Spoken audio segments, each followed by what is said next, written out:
The night sky above the Nevada desert stretched endless and black, dotted with millions of stars that seemed close enough to touch. Maya-chan sat on the hood of her old pickup truck, a thermos of cold coffee beside her and a worn notebook in her lap. She was 34 years old, worked as a night security guard at a warehouse on the outskirts of Las Vegas, and spent every free moment she had staring at the stars. Most people who knew her thought she was strange. Her co-workers called her the space girl behind her back, and her family had long since stopped asking when she would settle down and live a normal life. But Maya had never wanted normal. Since she was a child, she had felt a pull toward the sky that she could not explain. It was like something up there was waiting for her, calling to her across the vast emptiness of space.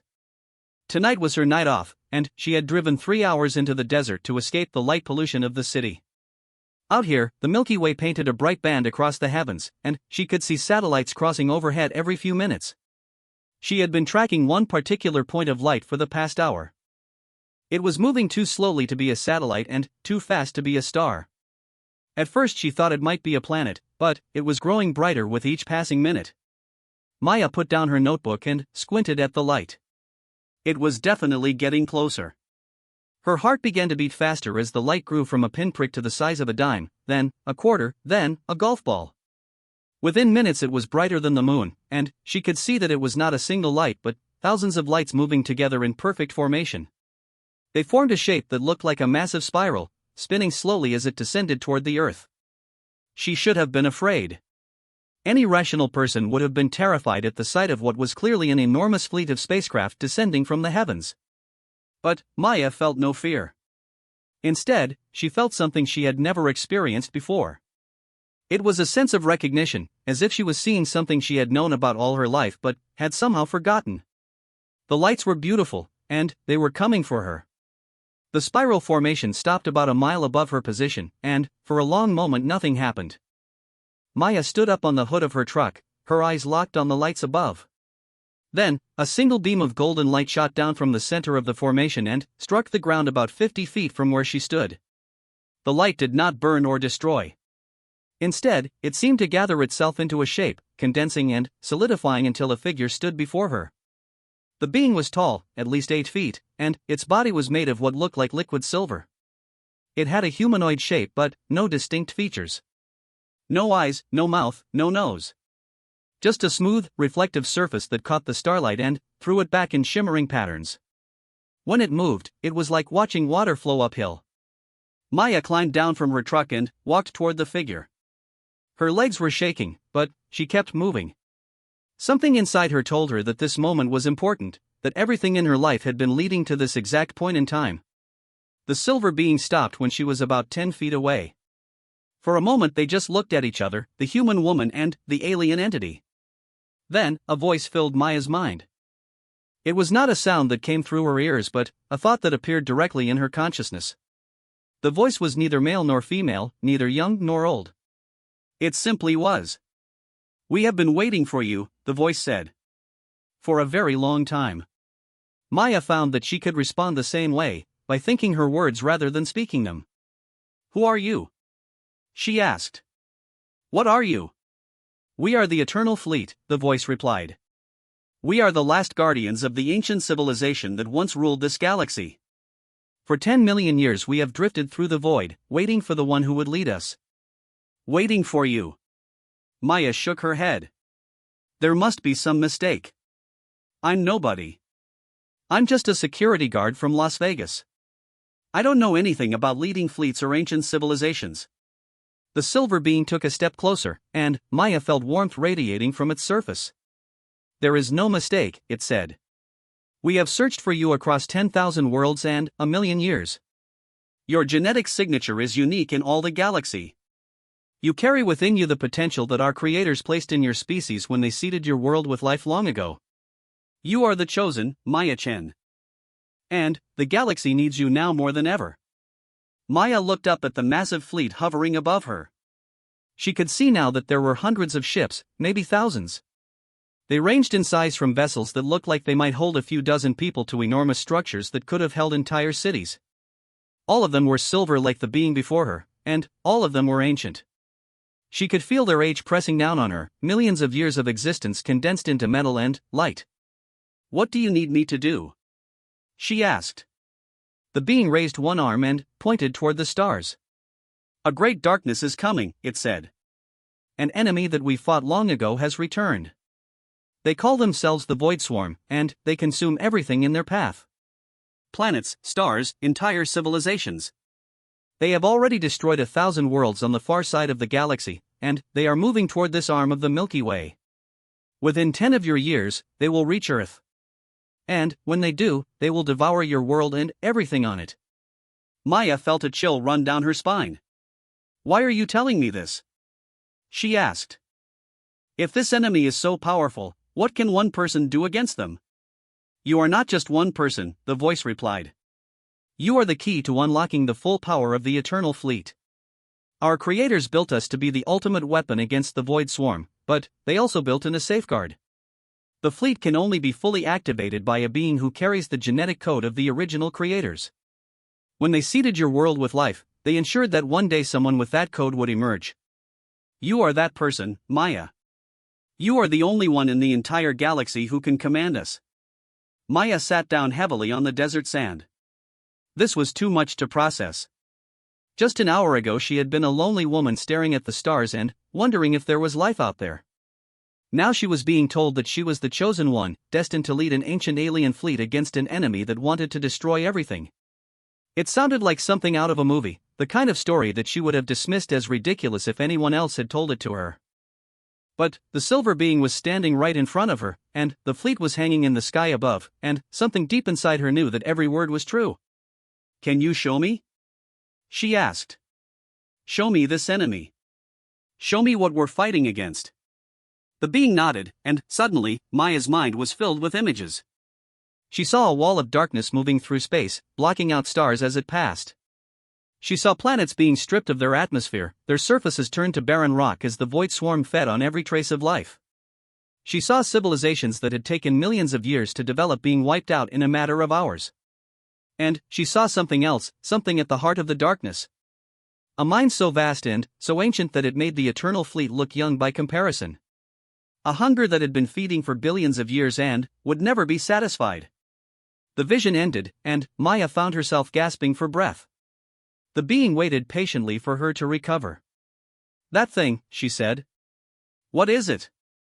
We do not know its true name, the being replied. Our creators called it the Devourer. It is the intelligence that controls the Void Swarm, the source of their endless hunger. It existed before our creators, before the first stars formed. It is older than the galaxy itself, and it wants nothing less than the complete consumption of all matter and energy in the universe. And you think I can stop it?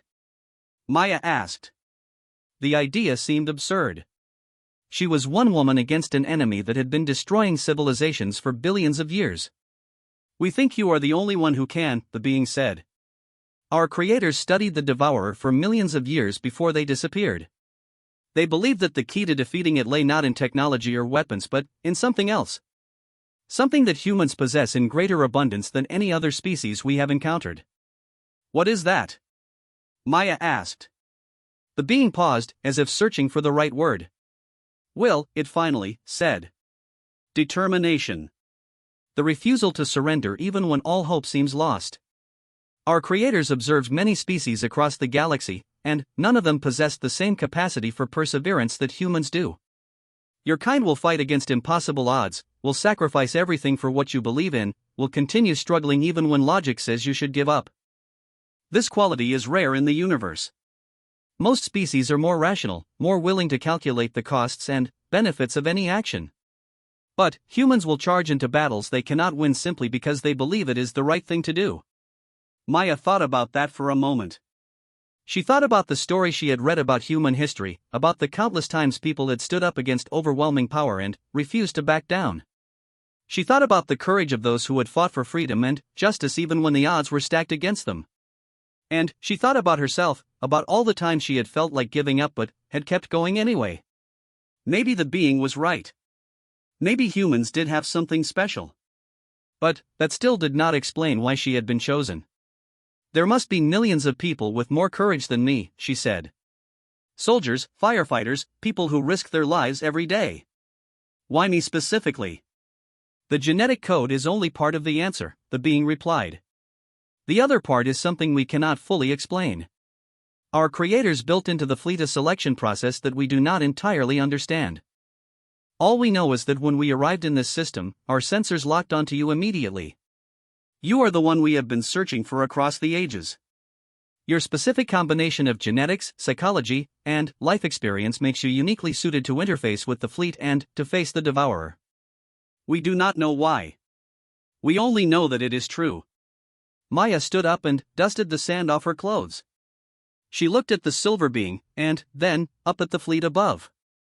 A part of her wanted to run away, to get in her truck and drive back to Las Vegas and pretend this had never happened. But a larger part of her knew that she could not do that. If what the being said was true, then billions of lives depended on her. She could not walk away from that responsibility, no matter how terrifying it was. What happens now? She asked. Now you come with us, the being said. We will take you to the command ship, where you will bond with the fleet and begin to understand your true capabilities. The process will be difficult, but it is necessary if you are to lead us into battle against the Void Swarm. What about my life here? Maya asked. My job, my family, my friends? The being was silent for a moment. We can give you time to say your goodbyes, it finally said. But you must understand that once you bond with the fleet, you will no longer be entirely human. The process changes those who undergo it. Your body will remain, but your consciousness will expand to encompass the entire fleet. You will become something new, something that has never existed before. Maya felt fear rising in her chest, but she pushed it down. Will I still be me? She asked. You will always be Maya Chen, the being replied. But you will also be something more. You will be the admiral of the eternal fleet, the last hope of the galaxy against the darkness. The choice is yours. We cannot force you to accept this destiny. But we hope that you will. Maya took a deep breath and let it out slowly. She thought about her life up to this point, about all the nights she had spent staring at the stars and wondering what was out there. She thought about the loneliness she had always felt, the sense that she was meant for something more than the ordinary existence she had been living. And she realized that this was it. This was the moment she had been waiting for all her life. I'll do it, she said. I'll come with you. The silver being bowed its head. Then, come, it said. The fleet awaits its admiral. The beam of golden light descended again, this time enveloping both Maya and the silver being. She felt herself rising into the air, her body becoming weightless as the light carried her up toward the waiting ships. Below her, her truck and her thermos and her notebook grew smaller and smaller until they disappeared into the darkness of the desert. As she rose, Maya could see the full extent of the eternal fleet for the first time. There were thousands of ships, arranged in concentric rings around a massive central vessel that looked like a silver mountain floating in space. The central ship was at least 10 miles long, covered in spires and towers and strange structures that she could not identify. Lights pulsed along its surface in complex patterns, and she could feel power radiating from it, a warmth that seemed to penetrate her very soul. That is the flagship, the silver being said. It is the oldest of our vessels, built by the creators themselves at the dawn of our civilization. It will be your home from now on. The beam of light carried them through an opening in the flagship's hull and into an enormous hangar bay. The interior of the ship was just as silver as the exterior, but here Maya could see more details. The walls were covered in strange symbols that seemed to shift and change as she looked at them. The floor was smooth and seamless, and the ceiling stretched so high above her that she could barely see it. A group of silver beings was waiting for them in the hangar. They were all different sizes and shapes, some humanoid like the one she had met in the desert, others more abstract, like living sculptures. They all turned to face her as she touched down on the floor. Welcome, Admiral, they said in unison, their voices filling her mind. We have waited so long for you. Maya looked at the assembled beings and felt a wave of emotion wash over her. These creatures had been drifting through space for millions of years, waiting for someone to lead them. And now that someone was her. The responsibility was enormous, almost crushing. But she refused to let it break her. Thank you, she said. I'm honored to be here. But I have a lot to learn, and I don't have much time. Can you help me understand what I need to do? The first being, the one who had found her in the desert, stepped forward. "We will teach you everything we know," it said. "But, first, you must bond with the fleet. The process cannot wait. Every day we delay, the void swarm grows closer. Come with us to the core chamber." Maya followed the beings through a series of corridors that seemed to go on forever. The ship was enormous, bigger than any structure she had ever seen. As they walked, she asked questions and the beings answered. She learned that the Eternal Fleet had been created by a civilization called the Architects, being so advanced that they had achieved something close to immortality. They had watched over the galaxy for hundreds of millions of years, guiding the development of younger species and protecting them from threats like the Void Swarm. But the Architects had eventually grown tired of their long existence. They had decided to move on to another plane of reality, leaving behind the fleet as their legacy. Before they left, they had programmed the ships to search for a new leader, someone who could continue their work.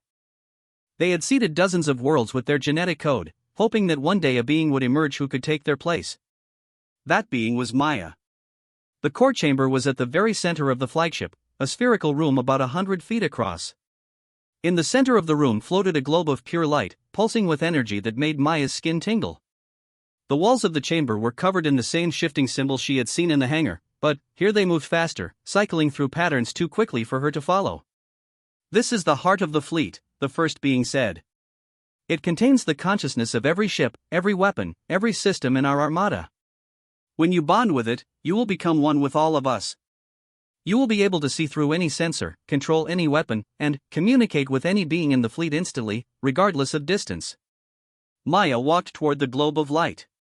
She could feel it calling to her, drawing her in like a moth to a flame. "Is it going to hurt?" she asked. "We do not know," the being admitted. "No being like you has ever undergone this process before. But we will be with you every step of the way. You will not be alone." Maya nodded and reached out her hand toward the light. The moment her fingers touched it, the world exploded into sensation. She felt herself being pulled apart and reassembled, her mind expanding outward in all directions at once.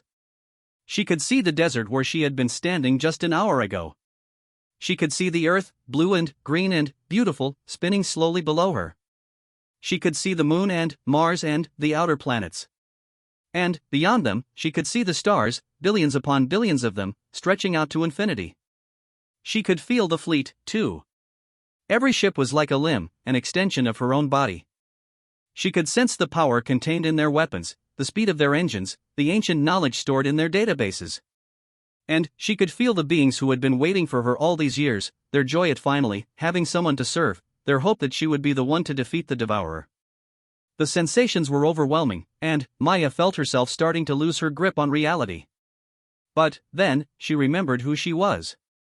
Maya Chen, security guard from Las Vegas. A woman who had spent her whole life looking at the stars. A human being, with all the stubbornness and determination that implied. She took a deep breath and focused, pulling her scattered consciousness back together. The light faded, and Maya found herself standing in the core chamber again. But everything was different now. She could feel the fleet as clearly as she could feel her own heartbeat. She could sense the position of every ship, the status of every system. And she could hear the voices of the beings around her, not as sounds but as thoughts, directly in her mind. "Admiral," the first being said, and this time when it spoke, Maya knew its name. It was called Sentinel, and it had been the acting commander of the fleet since the Architects departed. "Welcome to the Eternal Fleet. You are one of us now." Maya looked down at her hands. They looked the same as they always had, but she could feel power flowing through them, the power of 1,000 ships and 1,000,000 years of technology. She was still herself, still Maya Chen. But she was also something more. She was the Admiral. "Thank you, Sentinel," she said. "Now show me everything. Show me the enemy we face, and show me how we're going to beat them." Sentinel bowed its head. "As you command, Admiral. But first, you should know that we have received a message from the edge of the galaxy. The Void Swarm has accelerated their advance. They will reach the inhabited systems in 5 years, not 10. We have less time than we thought." Maya felt a cold knot form in her stomach. 5 years. 5 years to learn how to command an ancient alien fleet, 5 years to prepare for a battle against an enemy that had been consuming civilizations for billions of years. It seemed impossible. But, then, she remembered what Sentinel had said about humans. They had the will to fight against impossible odds, to keep struggling even when logic said they should give up. Maya had always believed she was an ordinary person living an ordinary life. But, maybe she had been wrong. Maybe she had been preparing for this moment all along, building up the strength and determination she would need to face the greatest challenge in the history of the galaxy. She looked at Sentinel and smiled. "Then, we'd better get started," she said. "We have a galaxy to save." The beings around her responded with what she could only describe as approval, a warm wave of emotion that filled her mind. For the first time since she had bonded with the fleet, Maya felt something like hope. She was the admiral of the Eternal Fleet now. And she was going to do whatever it took to stop the Void Swarm, even if it meant sacrificing everything she had ever known. The galaxy was counting on her. And Maya-chan had never been the type to let anyone down. She walked toward the center of the core chamber and placed both hands on the globe of light. The fleet hummed around her, ready to follow her into battle. Outside, the stars burned cold and distant, indifferent to the struggles of the beings that lived among them. But Maya was not indifferent. She cared about every life on every world that the Void Swarm threatened. She cared about the future of her own planet, and the future of species she had never even heard of. That caring was her greatest weapon, the thing that set her apart from the cold intelligence of the devourer. The enemy consumed because it was hungry.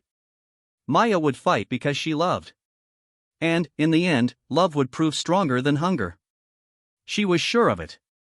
The Eternal Fleet began to move, turning away from Earth and heading toward the edge of the galaxy. Toward the darkness. Toward the enemy. And, at its heart, a human woman stood ready to face whatever came next. This was just the beginning of her journey. But Maya-chan was ready for it. She had been ready her whole life. 3 months had passed since Maya-chan had left Earth behind, and in that time she had learned more than she ever thought possible. The Eternal Fleet moved through the galaxy at speeds that would have seemed like magic to the scientists back home, crossing distances in days that would have taken conventional spacecraft thousands of years. Every moment of every day was filled with training, with lessons, with the endless process of understanding what it meant to be the admiral of the most powerful military force in the known universe. The flagship had become her home now, a vast silver city floating through the void. She had explored only a tiny fraction of its interior, but she had already discovered wonders that took her breath away. There were gardens filled with plants from worlds that no longer existed, their seeds preserved by the architects for millions of years. There were libraries containing the accumulated knowledge of 1,000 civilizations, stored in crystalline matrices that could only be read by the fleet's consciousness. There were weapons bays filled with devices so powerful that a single one could crack a planet in half. And there were the beings who served the fleet, the silver entities that Maya had come to think of as her crew. They were not alive in the way that humans were alive. They did not eat or sleep or reproduce. But they were intelligent and curious and capable of emotions that Maya could recognize and understand. Sentinel remained her closest advisor, always at her side to answer questions and offer guidance. But there were others too, specialists in navigation and tactics and engineering and 100 other fields that Maya was slowly learning to comprehend. Today she was in the war room, a circular chamber near the top of the flagship that served as the fleet's strategic center. The walls were covered with holographic displays showing the positions of every known threat in the galaxy. Red dots marked the location of the Void Swarm, a vast cloud of darkness that had already consumed a quarter of the galaxy and was spreading faster every day. Blue dots showed the inhabited worlds that lay in its path, millions of planets filled with billions of beings who would die if Maya and her fleet could not stop the advance. Sentinel stood beside her, its silver form reflecting the red glow of the displays. "The Void Swarm has taken 3 more systems since our last update," it said. "The Kalari homeworld fell 2 days ago. 12 billion lives lost." Maya felt a familiar pain in her chest. She had never met a Kalari, had never even seen a picture of one. But they had been people, living their lives and loving their families and dreaming their dreams. And now they were gone, consumed by an enemy that felt nothing for them at all. "Show me the Kalari," she said. Sentinel waved one hand, and a new image appeared on the display. The Kalari had been tall and slender, with iridescent scales that shifted color depending on their mood. They had built graceful cities that curved with the landscape rather than dominating it. They had developed art forms that combine music and light and sent into experiences that no human could have imagined. They had been a peaceful people who had never developed weapons of war because they had never imagined they would need them. They had been wrong. The image changed again, showing the final hours of the Kalari homeworld. Maya watched as the darkness descended from the sky, blotting out the sun and the stars. She saw the Kalari running in terror, trying to find shelter that did not exist. She saw their cities crumble as the void swarm stripped away everything they had built. And she saw the last moments of their civilization, the final desperate broadcasts that had been picked up by fleet sensors before the silence fell. "Please," a Kalari voice said over the recording. "If anyone can hear this, please help us. We do not understand what is happening. We have done nothing wrong. Please, someone, anyone, help us." The recording ended, and Maya stood in silence for a long moment. Then, she turned to Sentinel with fire in her eyes. "How many more?" she asked. "How many more species are going to die before we can stop this thing?" Sentinel hesitated before answering. "At the current rate of advance, the Void Swarm will reach approximately 40 more inhabited systems before any possible interception point. Total estimated casualties exceed 100 billion sentient beings." 100 billion. The number was so large that Maya could not really comprehend it. It was more people than had ever lived on Earth in all of human history. And they were all going to die unless she could find a way to stop the darkness. "There has to be something we can do," she said. "We have the most powerful fleet in the galaxy. There must be some way to slow them down, buy more time for evacuation." "We have considered every option," Sentinel replied. "The Void Swarm cannot be slowed by conventional means. They do not travel through normal space but through a dimension that our creators called the Shadow Realm.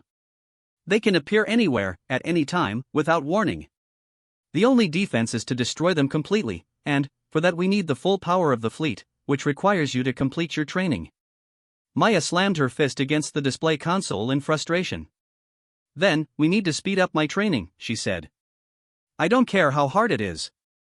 Those people don't have time for me to take things slowly." "Admiral," Sentinel said, and there was something in its voice that Maya had never heard before. Something that sounded almost like concern. "The training cannot be rushed. If you attempt to absorb the full capabilities of the fleet before you are ready, it will destroy you. Your mind will shatter under the strain, and the fleet will be left without a commander. We will have failed our creators, and the galaxy will fall." Maya took a deep breath and tried to calm herself. She knew that Sentinel was right. She had already pushed herself to the edge several times in the past 3 months, and each time she had felt the boundaries of her consciousness straining under the pressure. The fleet was too vast, too complex, too ancient for a human mind to fully comprehend in such a short time. She was learning as fast as she could, but it was not fast enough. "Tell me again about the architects," she said. "About why they left. Maybe there's something in their history that can help us." Sentinel nodded and began to speak. "The architects arose approximately 500 million years ago on a world near the center of the galaxy. They were the first species to achieve true interstellar civilization, and for hundreds of millions of years they guided the development of younger species across the galaxy. They believed that their purpose was to nurture life, to help it grow and flourish in all its forms. But then, they encountered the Void Swarm. The architects had never seen anything like it before. The swarm was not a species in any normal sense. It had no homeworld, no culture, no history that could be traced. It simply existed, a force of consumption that fed on matter and energy without discrimination. The architects tried to communicate with it, to find some way to coexist. But the swarm had no interest in communication. It had only one drive, one purpose: to feed. The war that followed lasted for millions of years.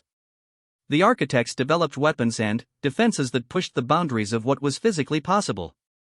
They created the Eternal Fleet as their ultimate weapon, a force that could match the swarm's numbers and exceed its power.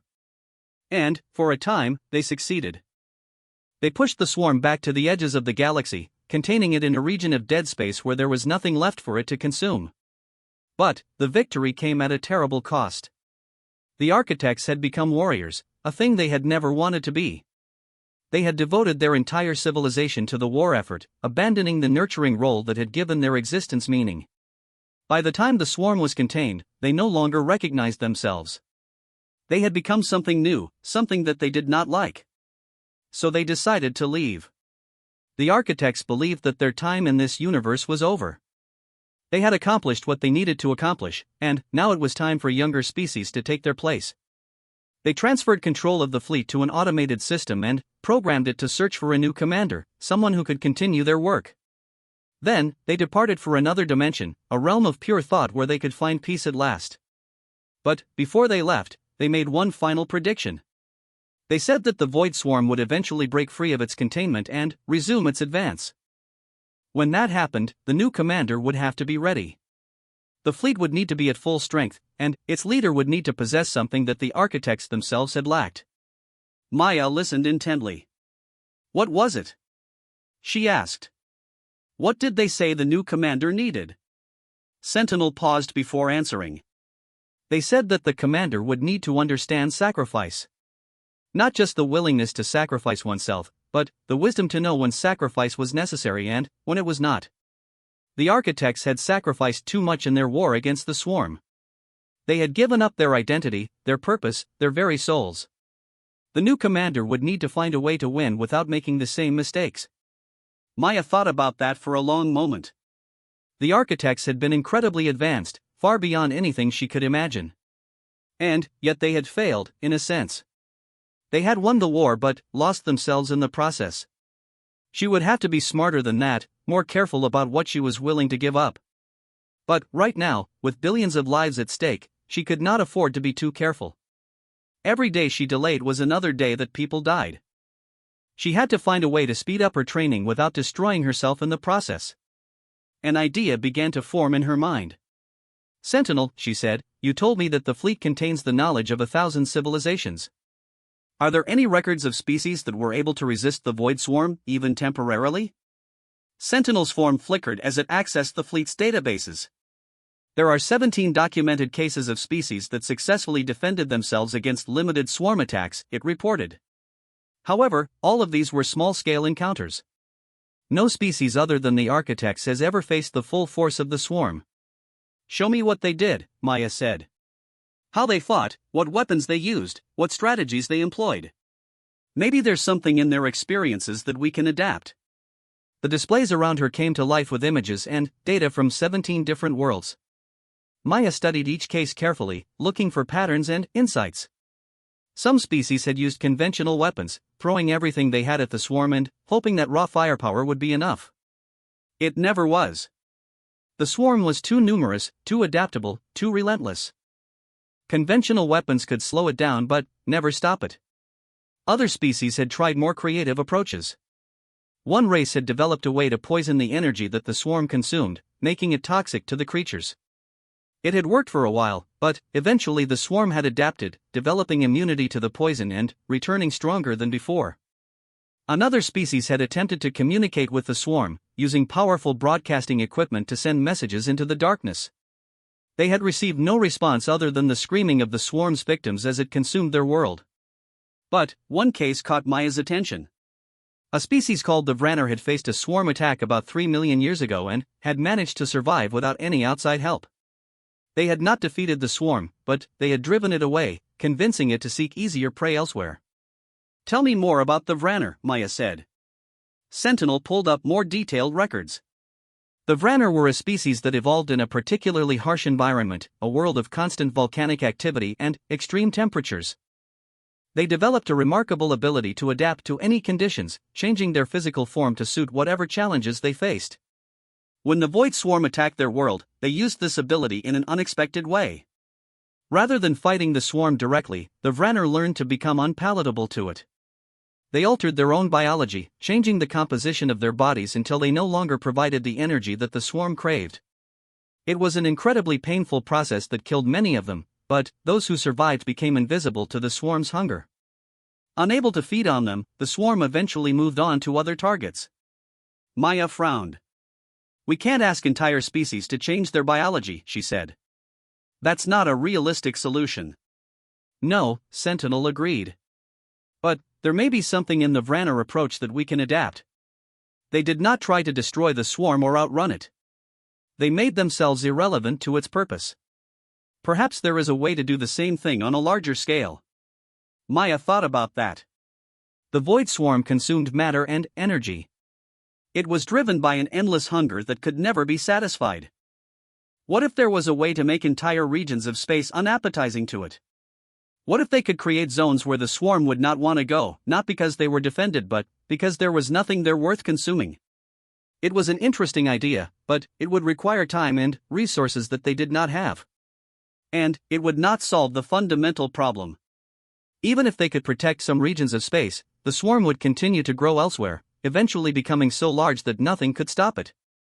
No, Maya decided.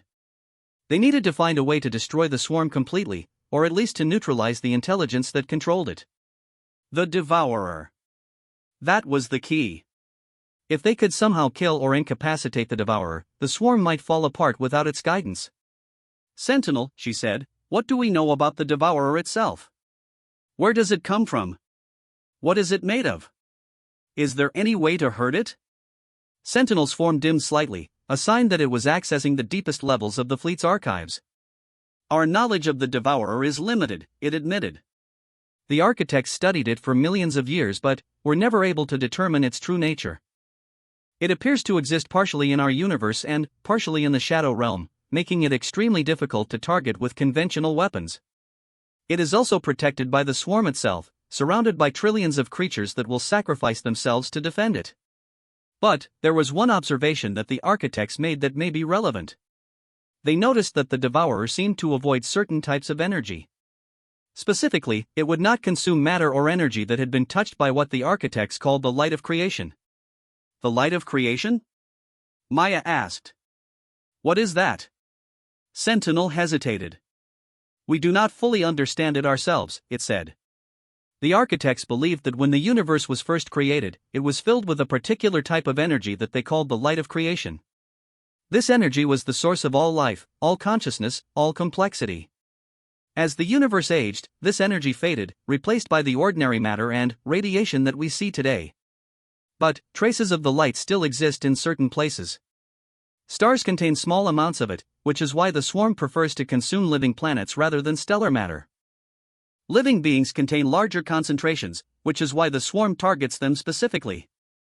And, in very rare cases, individuals can learn to channel the light directly, using it to perform what would seem like miracles.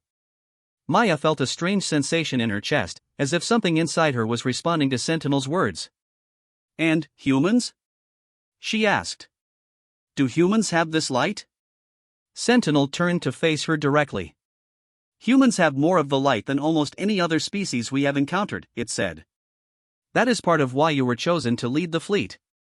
The architects believed that the light is connected to consciousness, to will, to the refusal to surrender in the face of impossible odds. These are qualities that humans possess in abundance. And if I could learn to channel this light directly, Maya said slowly, could I use it against the Devourer?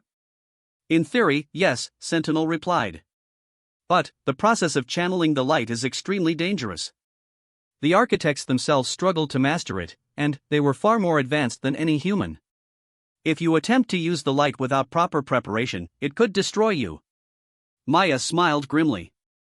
Everything about this situation could destroy me, she said. But, at least now we have a goal. Teach me about the light of creation. Teach me how to use it. That's going to be my focus from now on. Sentinel bowed its head. As you command, Admiral. But, I must warn you again that this path is dangerous. The light is not a weapon that can be wielded casually. It is a fundamental force of the universe, and those who touch it are forever changed. I've already been changed, Maya replied. The moment I bonded with this fleet, I stopped being the person I used to be. I'm not afraid of more change. I'm only afraid of failing the people who are counting on me. She turned back to the displays, looking at the red dots that marked the void swarm's advance. Every one of those dots represented death and destruction on a scale that she could barely imagine. But, for the first time since she had learned of the threat, she felt something like hope. The light of creation. A force that the Devourer feared. If she could learn to use it, maybe she could find a way to end this war for good. not just pushing the swarm back the way the architects had done, but actually destroying the intelligence at its heart. It would be the greatest challenge any human had ever faced. But Maya-chan had never been one to back down from a challenge. "Show me everything," she said to Sentinel. "Every record, every theory, every fragment of knowledge that the architects left behind about the light. I want to understand it completely." The displays changed, filling with information so complex and so ancient that Maya could barely follow it. But she forced herself to concentrate, to absorb as much as she could. Somewhere in all of this data was the key to saving the galaxy. She just had to find it. Hours passed, then days. Maya barely slept, barely ate. She immersed herself in the study of the light of creation, trying to understand the fundamental nature of the universe in a way that no human had ever attempted before.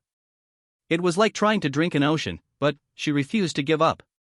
Gradually, she began to notice changes in herself.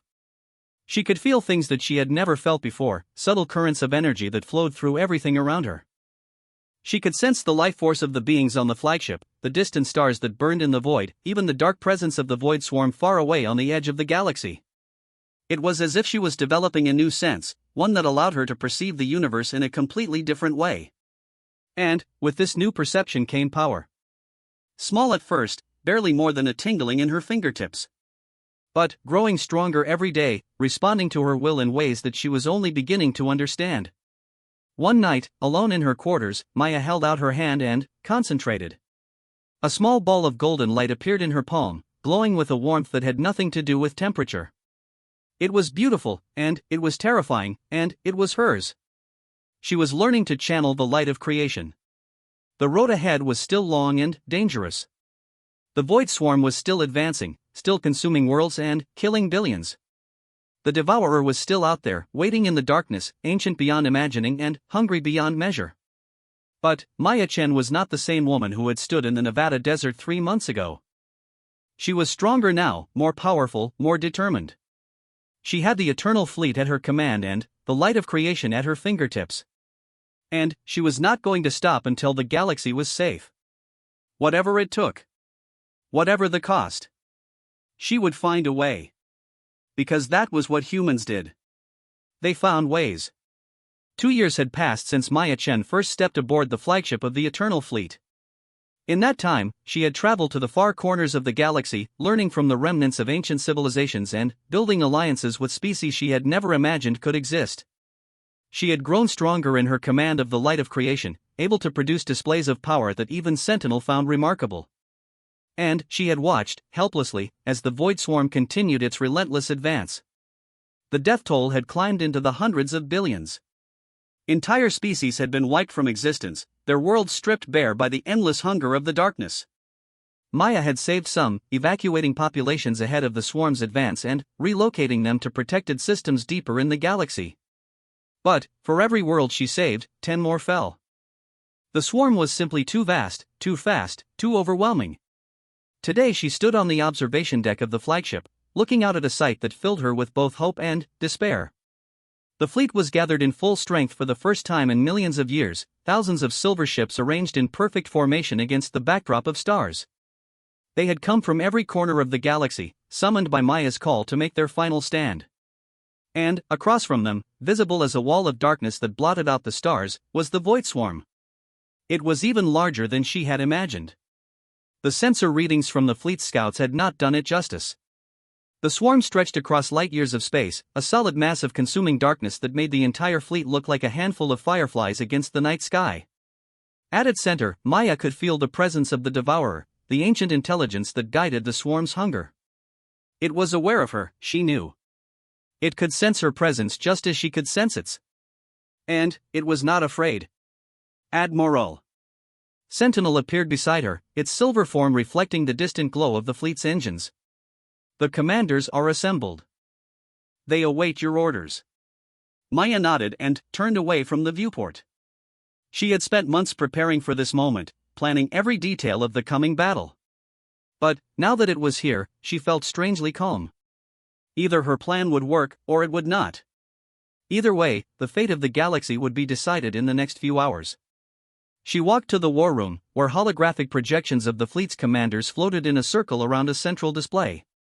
Each projection represented a different division of the fleet, commanded by one of the silver beings who had served since the time of the architects. They had followed her leadership without question for 2 years, trusting in the promise of the ancient prophecy. Now it was time to see if that trust had been justified. "You all know why we are here," Maya began. "The Void Swarm has consumed a third of the galaxy. If we do not stop it today, there will be nothing left to save. Every life that remains in the universe is depending on us." She gestured, and the central display came to life with the battle plan she had developed. "Our strategy is based on everything we have learned about the swarm over the past 2 years. We know that the swarm operates as a single organism, controlled by the devourer at its center. The individual creatures have no will of their own. They are extensions of the devourer's consciousness, connected to it through the shadow realm." The display showed the structure of the swarm, with the devourer at the center surrounded by layer after layer of consuming darkness. "This is our target," Maya said, highlighting the devourer. "If we can destroy or disable the devourer, the rest of the swarm will collapse. The creatures will lose their coordination, their purpose. They will become mindless things, easy to destroy or contain." One of the commanders spoke up. "Admiral, the architects spent millions of years trying to destroy the devourer. They failed. What makes you believe that we can succeed where they could not?" Maya smiled. "The architects made a mistake," she said. "They thought of this as a war, a contest of strength against strength. They tried to overpower the devourer with weapons and technology. But that is not how you defeat an enemy like this." She touched her chest, where she could feel the light of creation burning like a small sun. "The devourer is not just a physical being. It is a consciousness, a will, a hunger that has existed since before the stars were born. To defeat it, we need to attack its consciousness directly. And that is what I am going to do." The commanders exchanged glances, their silver forms flickering with uncertainty. "Admiral," Sentinel said, "are you saying that you intend to confront the devourer personally?" Maya nodded. "I have spent 2 years learning to channel the light of creation. I have become stronger than any human who has ever lived, maybe stronger than any being in the history of the galaxy. But I am still not strong enough to destroy the devourer on my own. That is why I need the fleet." She manipulated the display, showing the formation she had designed. "The fleet will engage the swarm in waves, drawing its attention and clearing a path to the center. While the battle rages, I will take a small strike team through the gap and make my way to the devourer itself. When I reach it, I will channel every bit of light that I have absorbed over the past 2 years directly into its consciousness." "And then?" Sentinel asked. "Then, we will see," Maya said. "Either the light will be enough to destroy the devourer, or it will not. Either way, this will be the end. One way or another." The room was silent for a long moment. Finally, Sentinel spoke again. "Admiral, this plan places you in extreme danger. If you fail, the fleet will be left without a commander. The swarm will be unstoppable." "I know," Maya said. "But I am the only one who can channel the light at the level required. The architects knew this would happen someday. That is why they searched for someone with my abilities. I was born for this moment, Sentinel. This is my purpose." She looked around the room at the assembled commanders, beings who had served the fleet for millions of years and had seen empires rise and fall across the galaxy. They are afraid, she realized. Even these ancient, powerful entities were afraid of what was coming. And that was okay. Fear was natural. What mattered was what you did in spite of the fear. "I am not asking you to follow me into death," Maya said. "I am asking you to give me a chance. One chance to end this war forever. If I succeed, the galaxy will be safe. If I fail, you will still have the fleet, still have the power to fight. You can find another way, another strategy. But, right now, today, this is our best option. Our only option." One by one, the commanders signaled their agreement. They trusted her, she realized. Not just because she was the chosen one, not just because she commanded the fleet, but because she had earned their trust over 2 years of leadership.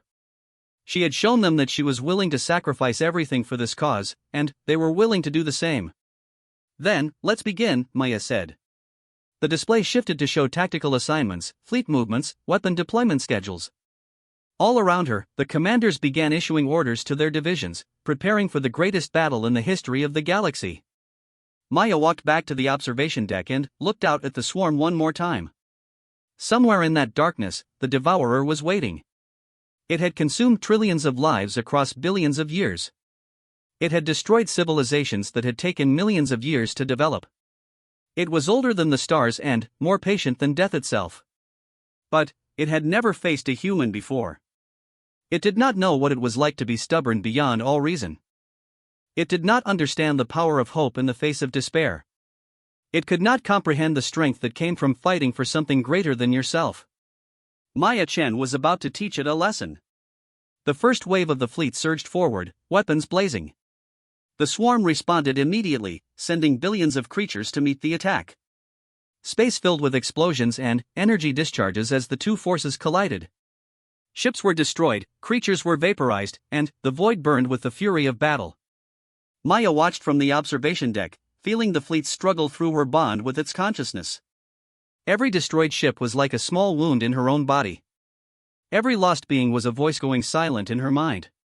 But she forced herself to focus, to wait for the right moment. The fleet was holding. Despite the swarm's overwhelming numbers, the silver ships were fighting with a coordination and precision that the mindless creatures could not match. They formed defensive formations that protected damaged vessels while directing concentrated fire at the densest parts of the swarm. Slowly, painfully, they were creating a gap in the darkness, a corridor that led toward the center. Admiral. Sentinel appeared beside her. The path is opening. It is time. Maya nodded and turned away from the viewport. She had said goodbye to the fleet hours ago, addressing every being through the collective consciousness they shared. Now it was time to say goodbye to Sentinel, the being who had found her in the desert and brought her to this moment. "Thank you," she said. "For everything." Sentinel bowed its head. "It has been my honor to serve you, Admiral. I hope that we will meet again, either in this life or another." Maya smiled. "So do I. Take care of the fleet, Sentinel. Whatever happens, make sure they survive." She walked to the hangar bay where her strike team was waiting. There were only a dozen of them, hand-picked for their speed and stealth capabilities. They would fly small craft through the gap in the swarm, protected by a shield of light that Maya would generate around them. It was dangerous, almost suicidal. But it was the only way. The small craft launched from the flagship and plunged into the heart of the battle. All around them, the war raged at a scale that defied comprehension. The swarm threw everything it had at the fleet, trying to overwhelm the silver ships through sheer numbers. But the fleet held firm, its weapons cutting through the darkness with precision that spoke of millions of years of refinement. Maya could feel the swarm's attention shifting toward her as she approached the center. The devourer knew she was coming. It was calling its creatures back, forming a wall of darkness around itself that grew thicker with every passing second. By the time she reached the inner ring, the concentration of swarm creatures was so dense that the stars had disappeared completely. "Admiral," one of her pilots called out, "we cannot proceed further. The concentration is too high. Our weapons cannot penetrate." Maya closed her eyes and reached deep inside herself, to the place where the light of creation burned. She had been saving her strength for this moment, storing up power over months of preparation. Now she let it flow outward, surrounding the strike craft in a sphere of golden radiance. The effect was immediate. The swarm creatures nearest to them recoiled, unable to bear the touch of the light. A corridor opened in the darkness, and Maya's craft shot through, racing toward the devourer's location. As they flew, Maya could feel the devourer's presence growing stronger. It was vast beyond anything she had imagined, a mind that stretched across dimensions and encompassed billions of years of existence. It had been feeding since before the Earth was formed, consuming the energy and matter of countless galaxies across the universe. It was not evil in any human sense of the word. It was simply hungry, driven by an imperative as old as reality itself. But Maya had seen what that hunger did to the beings who fell before it. She had heard the final screams of the Kalari. She had watched entire civilizations disappear into the darkness. Whatever the devourer was, whatever its nature, she could not allow it to continue. The strike craft burst through the final layer of darkness and emerged into a space that Maya could only describe as wrong. The normal rules of physics did not seem to apply here. Space curved in impossible directions. Stars that should have been light years away hung close enough to touch. And, at the center of it all was the Devourer itself. It was not a physical thing, Maya realized. Or rather, it was only partly physical. What she saw was a manifestation, a projection of something that existed mostly in the shadow realm. It took the form of a vast mouth, rimmed with teeth made of compressed darkness, opening onto a void so deep that it seemed to go on forever. Around the mouth, tentacles of shadow reached out in all directions, connecting to the billions of swarm creatures that served as its body. Little light. The voice filled her mind with such force that Maya nearly lost consciousness. It was not words so much as concepts, ideas impressed directly onto her brain with the weight of ages behind them. You have come to feed me. Good. I have never tasted one of your kind before. Maya forced herself to focus, to hold on to her sense of self in the face of that overwhelming presence. I have not come to feed you, she replied. I have come to end you. The Devourer laughed, a sensation like ice forming in her veins. End me? I am older than your universe, little light. I will exist when your stars have burned to ash and your galaxies have crumbled to dust. You cannot end me. No one can end me. We'll see about that, Maya said. She opened herself to the light of creation, letting it flow through her without resistance. The power was enormous, greater than anything she had channeled before. It burned through her body, threatening to tear her apart from the inside. But she held on, forcing the light to obey her will. The strike craft around her vaporized in an instant, their pilots dying before they could even scream. Maya hung alone in the void, surrounded by the golden radiance of the light, facing the ancient horror that had consumed half the universe. Impressive, the Devourer said. You have more power than I expected. But, it will not be enough. It can never be enough. I have consumed beings far stronger than you. I have consumed gods and demons and things with no name at all. You are nothing to me. The Devourer attacked, sending waves of darkness crashing against Maya's shield of light. Each wave was like a punch to the gut, driving the air from her lungs and the thoughts from her mind. The darkness pressed in from all sides, trying to snuff out her light the way it had snuffed out so many lights before. But Maya did not surrender. She thought of Earth, of the blue planet hanging in the void, of the billions of humans who had no idea that their existence hung by a thread. She thought of her parents, who had died when she was young, believing that she would grow up to do great things. She thought of all the nights she had spent staring at the stars, wondering what was out there, dreaming of the day when she would find out. This was what she had been born for. This was her destiny. And she would not fail. Maya pushed back against the darkness, driving the light outward with all the force of her will. The two powers met in a collision that shattered dimensions, sending ripples through the fabric of spacetime that would be detected by scientists on distant worlds for millennia to come. You cannot win, the Devourer roared. I am eternal. I am inevitable. I am the end of all things. Maybe, Maya replied. But, I am human. And, we do not go gently into any night. She gathered every fragment of light that she possessed and channeled it into a single point. The power was so intense that it began to burn her from the inside, consuming her flesh and blood and bone. But she did not stop. She could not stop. Too many lives depended on her. The light struck the Devourer at its center, at the point where its physical form connected to its true self in the shadow realm. For a moment, nothing happened. Then, the darkness began to crack, splits of golden light appearing in the ancient horror's form. What is this? The Devourer screamed. What are you doing to me? I am ending you, Maya said. Just like I promised. The cracks spread, branching and multiplying until the Devourer's form was more light than darkness. Its screams echoed through the void, the sound of an entity that had existed for billions of years finally, facing its own mortality. And, then, with a final pulse of light, the Devourer shattered. The effect was instantaneous and galaxy-wide. Across the universe, the creatures of the Void Swarm stopped moving. Without the Devourer's will to guide them, they became mindless husks, easy prey for the fleet that had been struggling against them moments before. The darkness that had consumed so many worlds began to dissipate, fading like mist in the morning sun. In the war room of the flagship, Sentinel watched the sensor readings with something approaching disbelief. The swarm was dying. Every creature, in every system, was simply stopping and falling apart. The battle was over. "The Admiral," Sentinel said. "Where is the Admiral?" The sensors searched the area where Maya had faced the Devourer, but found nothing. The space was empty except for scattered debris and dissipating darkness. There was no sign of Maya Chen, no trace of the golden light that had filled her. She was gone. Sentinel stood in silence for a long moment, processing what had happened. The Admiral had given her life to save the galaxy. She had channeled more light than any being had ever channeled before, and it had consumed her. She was gone, but she had succeeded. The Devourer was destroyed, and the galaxy was saved. The other commanders gathered around Sentinel, their silver forms dim with something that might have been sorrow. "What do we do now?" one of them asked. Sentinel looked out at the stars, at the vast emptiness where the swarm had once been. "We honor her sacrifice," Sentinel said. "We rebuild what was destroyed. We nurture the species that remain and help them grow stronger.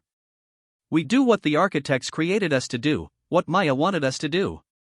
Sentinel paused, remembering the human woman who had led them to victory. "And we never forget," it added. "We never forget Maya Chen, the human who saved the galaxy." The fleet began to move, dispersing across the galaxy to begin the work of reconstruction. The war was over, but the work was just beginning. There were billions of refugees to resettle, damaged ecosystems to restore, civilizations to rebuild. And, at the center of it all, in the hearts of every being in the fleet, was the memory of a woman from Earth who had given everything so that others could live. Maya Chen had become a legend. She had become hope. And she would never be forgotten. But, far away, in a realm where time and space had no meaning, something stirred. A spark of golden light, impossibly small but impossibly bright, drifting through the void between dimensions. It was all that remained of Maya Chen, the last fragment of her consciousness preserved in the light that had consumed her. She was alive. Barely. But, alive. And, somehow, someday, she would find her way home. 100 years had passed since the day Maya Chen destroyed the Devourer and saved the galaxy from the Void Swarm. In that time, the universe had changed in ways that no one could have predicted. The species that had survived the swarm's assault had rebuilt their civilizations and formed a new galactic community, united by their shared experience of near extinction.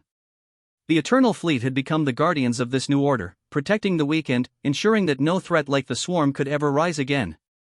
On Earth, Maya Chen had become the greatest hero in human history. Statues had been erected in her honor on every continent. Her face appeared on currency and postage stamps. Her story was taught in schools across the planet, inspiring generations of young people to dream of the stars. The Nevada desert where she had first met Sentinel had become a pilgrimage site, visited by millions of people every year who wanted to stand where the hero had stood. Humanity itself had changed. The knowledge that they were part of a vast galactic community had transformed human society in profound ways.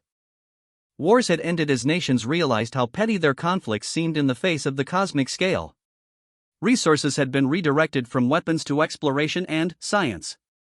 Humans had spread to dozens of worlds, establishing colonies and forming relationships with alien species that their ancestors could never have imagined. And, through it all, the memory of Maya Chen remained. She was the first human to touch the stars, the woman who had given her life so that others could live. She was a symbol of everything that humanity could achieve when it reached beyond its limitations. But Maya herself was not there to see any of it. Or so everyone believed.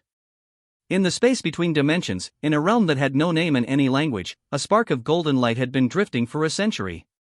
It was the last fragment of Maya Chen's consciousness, preserved in the light of creation that had consumed her body when she destroyed the Devourer. For 100 years it had floated through the void, alone and lost, searching for a way home. The realm was strange beyond description. There was no up or down, no time or space in any conventional sense. Things that looked close were actually impossibly far away, and things that seemed distant could be reached in an instant. Maya's consciousness had expanded to fill this space, becoming one with the light that sustained her. She had no body, no senses as she understood them.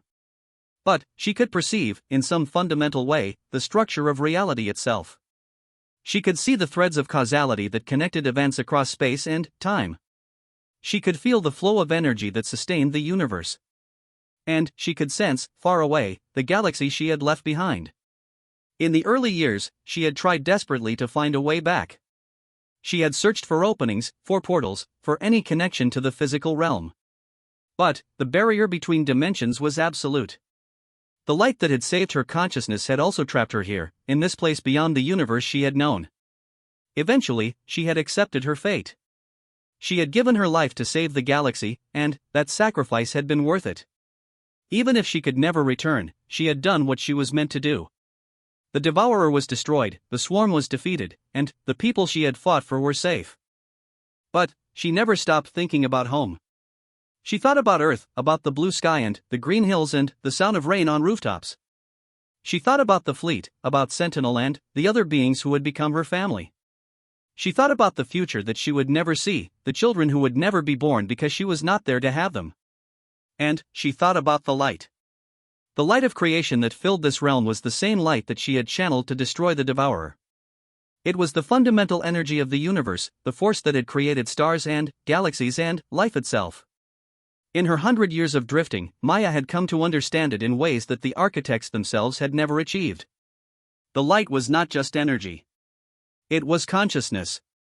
It was will. It was the collective force of every living being in the universe, connected through dimensions and time in a web of unimaginable complexity. When Maya had channeled the light against the Devourer, she had been channeling the power of life itself, the combined will of every creature that had ever existed. And now that will was speaking to her. It came not as words but as understanding, knowledge that appeared in her mind as if it had always been there. The light was showing her something, revealing a truth that changed everything she thought she knew about her situation. She could go back. Not easily. Not safely. But the path existed. The barrier between dimensions was not absolute after all. There were places where the fabric of reality was thin, where the light could punch through if it was focused enough. One of those places was the exact spot where Maya had destroyed the Devourer, where the collision of light and darkness had torn a wound in spacetime that had never fully healed. If she could reach that place, if she could gather enough of the light around her, she could force her way back into the physical universe. But there was a cost. The light that sustained her consciousness would be consumed in the transit. She would arrive back in the physical realm, but she would be mortal again. The vast power she had accumulated over a century would be gone, burned away in the effort of crossing between dimensions. She would be Maya-chan again, a human woman with no special abilities, no connection to the light. And there was no guarantee that she would survive the transition. The forces involved were immense, far greater than anything she had channeled against the Devourer. Her consciousness might be torn apart, scattered across dimensions, lost forever. But she would have a chance. A chance to see the galaxy she had saved. A chance to walk on Earth again, to feel the sun on her face and the wind in her hair. A chance to live. For a long time, Maya considered her options. She could stay here, in the realm of light, immortal and powerful but forever separated from everything she loved. Or she could risk everything for a chance to return, knowing that she might fail, knowing that even if she succeeded she would lose the abilities that had made her special. In the end, the choice was easy. She was human. And humans did not give up on the chance to live, no matter how slim. Maya began to move, guiding her spark of consciousness through the strange landscape of the dimensional realm. She could feel the place she needed to reach, the wound in spacetime that the Devourer's death had created. It called to her across impossible distances, a beacon of possibility in the endless void. The journey took what felt like years, though time had no meaning in this place. She gathered light as she traveled, drawing in energy from every corner of the realm. The power she accumulated was staggering, more than she had ever held before. But she would need every bit of it for what was to come. Finally, she reached her destination. The wound in spacetime appeared before her as a swirling vortex of color and light, a tear in the fabric of reality that led back to the universe she had left behind. Through it, she could see glimpses of stars, of ships, of the physical realm that had once been her home. This was it. The moment of decision. Maya paused at the edge of the vortex, gathering her courage. She thought about everyone who was waiting on the other side, even though they did not know they were waiting. She thought about the fleet, still guarding the galaxy after 100 years. She thought about Earth, changed beyond recognition but still her home. She thought about all the adventures she had never had, all the experiences that death had stolen from her. Then, she threw herself into the vortex. The pain was indescribable. The dimensional barriers tore at her consciousness, trying to rip it apart as she forced her way through. The light she had gathered burned around her, forming a protective shell that held her together even as the universe tried to destroy her. She pushed harder, driving herself forward with every ounce of will she possessed. She refused to give up, refused to surrender to the forces that sought to unmake her. She was Maya Chen, the human who had destroyed the Devourer. She had faced the greatest enemy the galaxy had ever known and emerged victorious. She would not be stopped by a barrier between dimensions. The vortex screamed around her, reality itself protesting her passage. But Maya kept pushing, kept fighting, kept believing that she would make it through. And then, suddenly, she was through. She emerged into normal space with a burst of golden light that was visible across half the galaxy. The light that had sustained her for a century burned away in an instant, consumed by the transition. She felt herself falling, her consciousness collapsing back into a physical form that she had almost forgotten how to inhabit. She had a body again. Arms and legs and lungs and a heart that was pounding in her chest. She was naked and cold and gasping for air, floating in the void of space with no protection and no ship around her. She was going to die. After everything she had been through, after fighting her way back from another dimension, she